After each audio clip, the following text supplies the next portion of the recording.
आपदा में अवसर ढूंढना तो अच्छी बात है, मगर तनाव में फर्जीवाड़ा करना बेहद खतरनाक हो सकता है। सिर्फ आपके लिए ही नहीं बल्कि आपके समाज के लिए और देश के लिए भी। इसलिए जब भी कभी तनाव होता है उस समय हमें बहुत ही सूझबूझ से काम लेना होता है, क्योंकि हर चीज जो हमारे मोबाइल पर आ रही है दरअसल वो सच नहीं होती। मिस इन्फॉर्मेशन, डिस इन्फॉर्मेशन या फिर कभी कभी फर्जीवाड़ा भी हो सकता है। कोई केवल आपके जज्बातों से ही नहीं बल्कि कई बार कोई आपके समाज से या आपके देश से भी खेलने की कोशिश कर सकता है। इसलिए हर एक नागरिक को अपनी जिम्मेवारी समझनी होगी। 28 फरवरी को जिस तरह से यूएस और इजराइल के हमले में ईरान के रिलीजियस लीडर अयतुल्ला अली खamenei की मौत हो गई, उसके बाद जम्मू कश्मीर में भी हालातों में परिवर्तन हुआ। कई जगह प्रोटेस्ट हुए क्योंकि जम्मू कश्मीर में भी खास तौर पे कई इलाकों में शिया बहुमूल्य आबादी है और वहां पर प्रोटेस्ट होने पहले भी ये लग रहा था कि निर्धारित है। उसको लेकर लगातार जम्मू कश्मीर सरकार और यहाँ की पुलिस अलर्ट पर थी, मगर कई जगह फेक न्यूज या मिस इन्फॉर्मेशन भी सर्कुलेट की गई और उसी को लेकर हमारा आज का ये बियॉन्ड द हेडलाइन पूरा देखिए और शेयर भी करिए। दरअसल आपदा में अवसर ढूंढना तो अच्छी बात है, मगर जब तनाव हो उसमें फर्जीवाड़ा करना गलत है। ऐसा ही कुछ हो रहा है कश्मीर में, जिसको लेकर अब कश्मीर पुलिस ने बहुत स्ट्रिक्ट एक्शन लेने का मन बना लिया है और श्रीनगर पुलिस ने श्रीनगर साइबर सेल में इस साल की पहली एफआईआर दर्ज कर दी है। ये FIR multiple social media influencers, individuals और कुछ मीडिया चैनल्स के खिलाफ की गई है। इसका कारण ये है कि जिस तरह से पिछले 3 दिनों से खास तौर पे मिडल ईस्ट में तनाव चल रहा है और यूएस और इजराइल का जो स्ट्राइक ईरान पर हुआ था जिसमें उनका सबसे बड़ा नेता अयतुल्ला अली खamenei मारे गए और उसके बाद जम्मू कश्मीर में प्रोटेस्ट हुए, उसको लेकर बहुत सारा फेक कंटेंट जो था वो सोशल मीडिया पर वायरल होने लगा।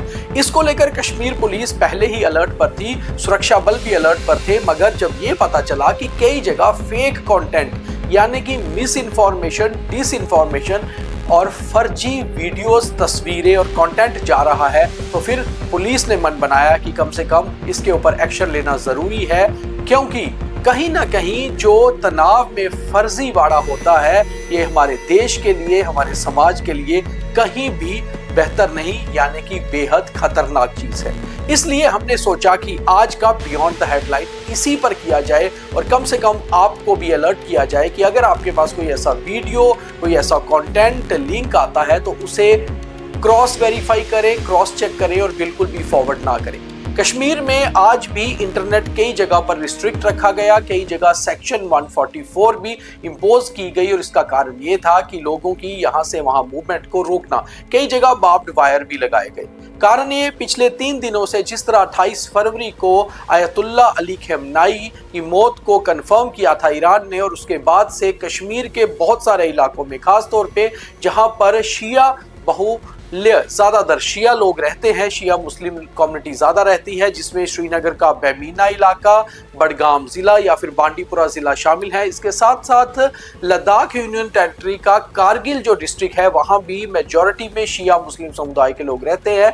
वहां पर कुछ प्रोटेस्ट देखे गए। हालांकि इसको लेकर पहले ही मिनिस्ट्री ऑफ होम अफेयर्स ने जम्मू कश्मीर सरकार को एक लेटर लिखी थी और ये लेटर्स सभी स्टेट्स को भी दी गई थी कि अपने अपने स्टेट्स में या यूटीज में लॉ एंड ऑर्डर की समस्या या सुरक्षा को देखते हुए आप जरूरी कदम उठाएं। उसको देखते हुए जम्मू कश्मीर के लेफ्टिनेंट गवर्नर मनोज सिन्हा ने पहले ही एक सिक्योरिटी बैठक 1 मार्च को, 2 मार्च को पूरी तरह से बैठक में ये रिस्ट्रिक्शंस भी लगाए कि जहां जहां भी ऐसे प्रोटेस्ट होते हैं ये देखा जाए कि वहां लॉ एंड ऑर्डर की समस्या ना बने। जम्मू कश्मीर पुलिस पहले से अलर्ट पर थी, उसके साथ साथ पैरामिलिट्री फोर्सेस को भी अलर्ट पे रखा गया और खुफिया एजेंसियां और सुरक्षा एजेंसियां पूरी तरह से कोऑर्डिनेट करके काम कर रही थी। मगर इसी बीच जानकारी ये आई कि श्रीनगर में कई जगह प्रोटेस्ट हो रहे हैं। हालांकि कई जगह प्रोटेस्ट हुए भी, उसके वीडियोस भी सामने आए और उन प्रोटेस्ट के बाद लॉ एंड ऑर्डर की समस्या को भी पूरी तरीके से निपटाया गया, जिसके लिए लेफ्टिनेंट गवर्नर और मुख्यमंत्री ने सुरक्षा बलों की सराहना भी की। हालांकि कुल मिलाकर इसमें 14 लोगों के घायल होने की जानकारी आई, जिसमें 8 सिविलियंस और 6 सिक्योरिटी पर्सनल घायल हुए, जिसमें कई जगह प्रोटेस्ट करते हुए लोगों के साथ हल्की झड़प भी हुई, लाठीचार्ज भी करना पड़ा।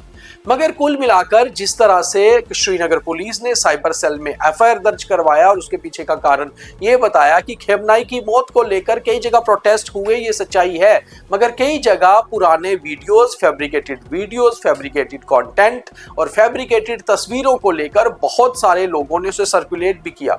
अब उसके रूट्स तक जाने के लिए एफआईआर लगाना जरूरी था, इसलिए एफआईआर लगाने के बाद उसकी जांच भी शुरू हो गई। जांच साइबर सेल के साथ साथ श्रीनगर के अलग अलग पुलिस स्टेशन में भी चल रही है। इसमें एक लंबी सूची तैयार की गई जिसमें कुछ इंडिविजुअल्स और कुछ मीडिया हाउसेस ने भी फैब्रिकेटेड वीडियोस चलाए थे। हालांकि बार बार सिक्योरिटी फोर्सेस श्रीनगर पुलिस लगातार सभी मीडिया हाउसेस से, सभी इंडिविजुअल से ये कह रही है कि अगर आपके पास कोई भी ऐसा फैब्रिकेटेड कंटेंट आता है तो जरूर उसे क्रॉस वेरीफाई कर लें। आजकल के एआई के जमाने में जहां आर्टिफिशियल इंटेलिजेंस बहुत ज्यादा हैवी है, वहां आपको ये भी देखना होता है कि आपके पास जो लिंक आ रहे हैं, जो वीडियोस, तस्वीरें आ रही हैं, क्या दरअसल वो सच है या उन्हें फैब्रिकेट किया गया है, वो मिस इन्फॉर्मेशन है।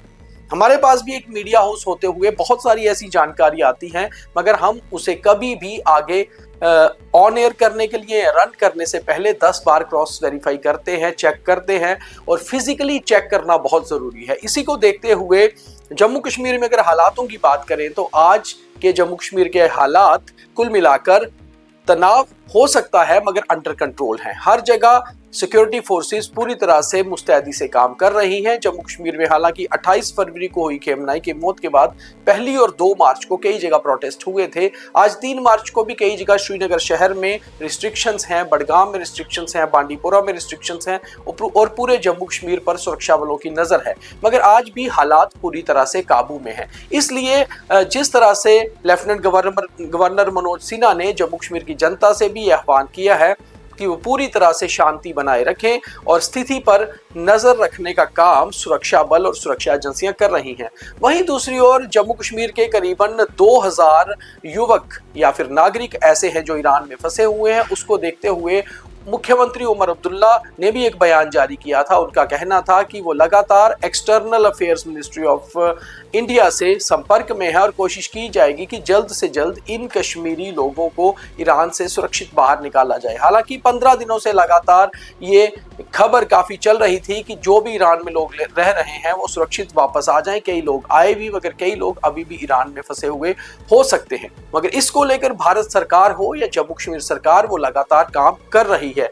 वहीं दूसरी ओर कई सारे ऐसे कंटेंट भी वायरल किया जा रहा था कि खेमनाई जम्मू कश्मीर में आए थे। हालांकि अगर हम पूरा डाटा देखें तो आयतुल्ला अली खेमनाई शायद 1980-81 के समय में एक बार कश्मीर में विजिट करने आए थे, जो आज से करीबन 45-46 साल पुरानी बात है। और उस समय उन्होंने कश्मीर में 1-2 जगह करीबन 15 मिनट की स्पीच भी की थी। मगर हाल ही में या रिसेंट डेज में कभी भी वो भारत या फिर जम्मू कश्मीर के दौरे पे नहीं आए। और इस तरह के कंटेंट में भी दरअसल फेक कंटेंट बहुत ज्यादा जा रहा है। इसलिए एक चीज का हमेशा ध्यान रखें कि जब भी आपदा होती है उसमें अवसर खोजना तो बहुत जरूरी है और पॉजिटिव है, मगर जब भी तनाव होता है ऐसे में फर्जी चीज हमेशा से हालात को खराब कर सकती है, एग्जैजरेट कर सकती है। इसलिए कोई भी फेक कंटेंट अगर आपके पास आता है तो उस पर बिल्कुल भी ध्यान न दें।